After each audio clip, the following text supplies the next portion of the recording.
Now stand by for some strong words from Paul Scholes. He says he was surprised by Ruben Amorim's stubbornness in not changing his system when facing Everton's 10 men in the Monday Night Football.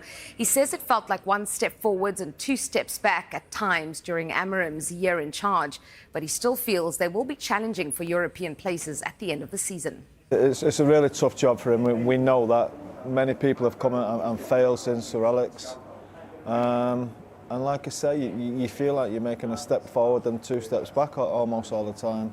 Look, it's a lot's made of the formation. I thought the other night was a big stubbornness towards it, really.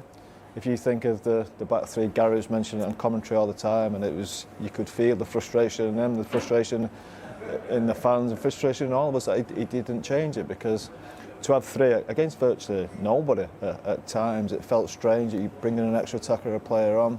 So look, I think that it's still a work in progress. They're still not in a great position in the league. They obviously had a poor season last year, and it'll be looking to improve. I think the league's so tight, or even from second right down to where Man United are, 10th, 11th, 10th, I think.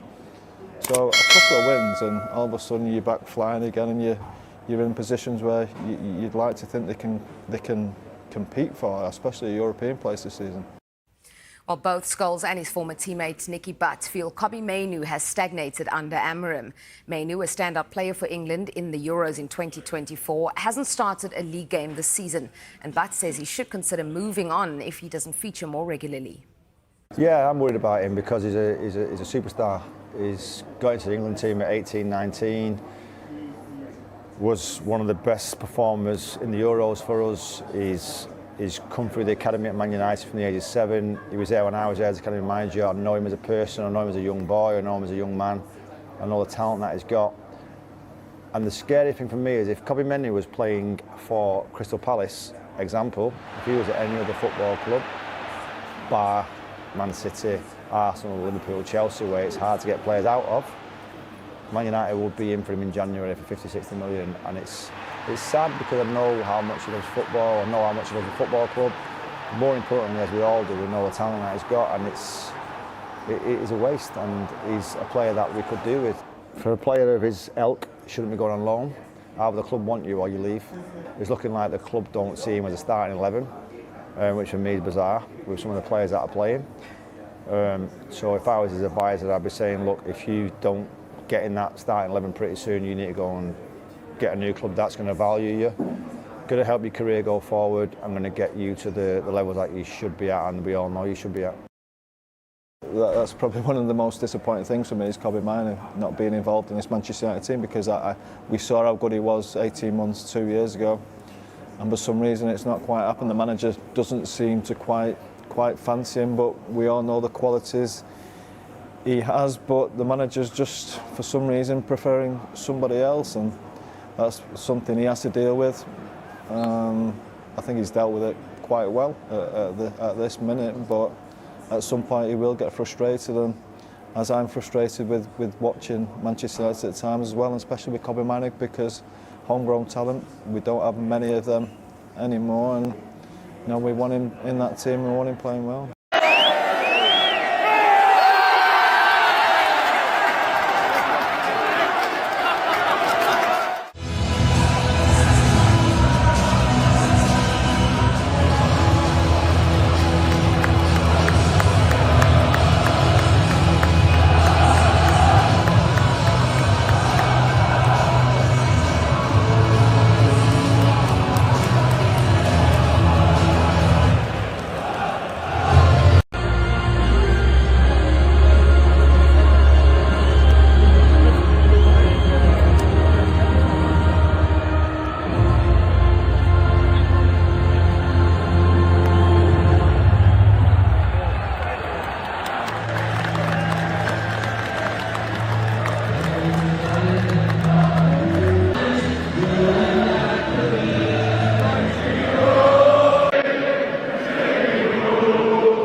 Tomorrow.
I don't know, at the floor.